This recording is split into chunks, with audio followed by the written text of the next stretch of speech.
Guys, nandito po tayo sa ating geometry series na mahimo po gitasin usad na regular polygon gamit pili ng mga materials like roller and compass.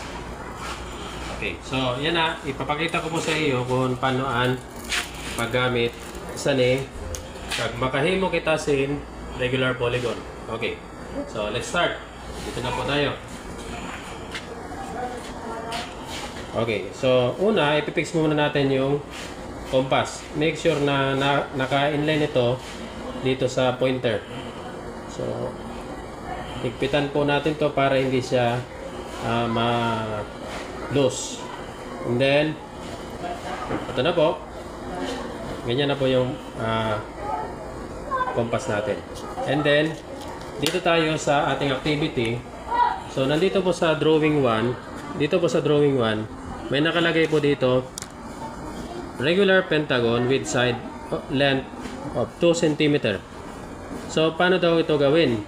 So, unang step, start with a circle with a radius of 2 cm. To do this, draw a line segment 2 cm long, then use a compass to draw a circle using the segment as the radius. Okay, so let's start. So, una, gagamitin natin itong ruler. Okay, since ang ruler po natin ay naka-express sa millimeters, ito, naka-express sa millimeters ha. So, naka-express sa millimeters, so gagawin natin, itong 10 millimeters is equivalent to 1 cm yan. So, ibig sabihin, kung 10 millimeters ay 1 cm, so ibig sabihin, ang 20 millimeters is equal to 2 cm. Okay, so let's start.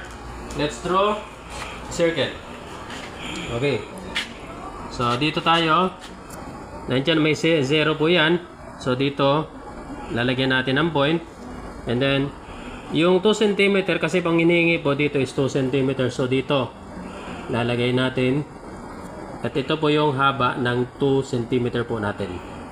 Okay. So, nakikita po natin yan.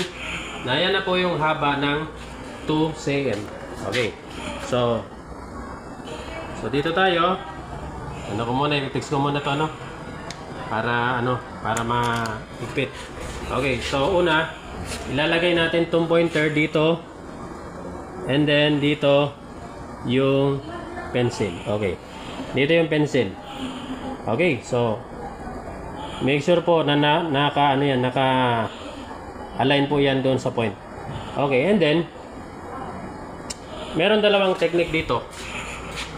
Una, pwede